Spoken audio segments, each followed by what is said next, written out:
This is the story of a rainy bookshop at midnight in Tiny Town. It was a regular day in Tiny Town. The sun was shining, birds were tweeting, and people were reading books. Oh, how they loved to read in Tiny Town. Every single person had a favorite book and a favorite place to read it.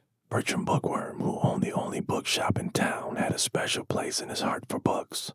He loved to read adventure stories. His favorite place to read was by the window with a cup of hot cocoa. One day, a storm was brewing. The wind was howling, rain was pouring, and thunder was roaring.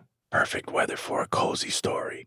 Bertram put on his raincoat and went to his favorite spot by the window. But something was different. There was a tiny boat in the middle of the road, and in the boat was a tiny girl with a tiny dog and a tiny umbrella. "Hello," said Bertram. "Can I help you?" "I'm looking for a bookshop," said the girl. "I've never seen a bookshop before." Bertram couldn't believe his ears. He was the only bookseller in town. "But this is a bookshop," he said, "and you're in Tiny Town where everyone loves to read." The girl looked around. "Oh, I didn't realize," she said.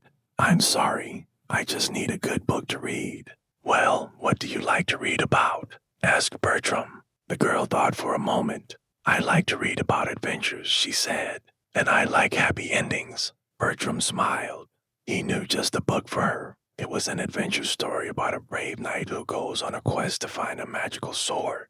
Of course, there was a princess in distress and a dragon to slay. The girl was so engrossed in the story that she didn't notice the rain slowly turning into snow. By the time she finished the book, the wind had died down and the snow was falling softly. "Thank you for the wonderful story," said the girl. "I had a wonderful time reading it." "You're welcome," said Bertram. "I'm glad you enjoyed it." The girl took a deep breath. "You know," she said, "it's so peaceful here. I think I'll stay in Tiny Town and read some more." And that's exactly what she did.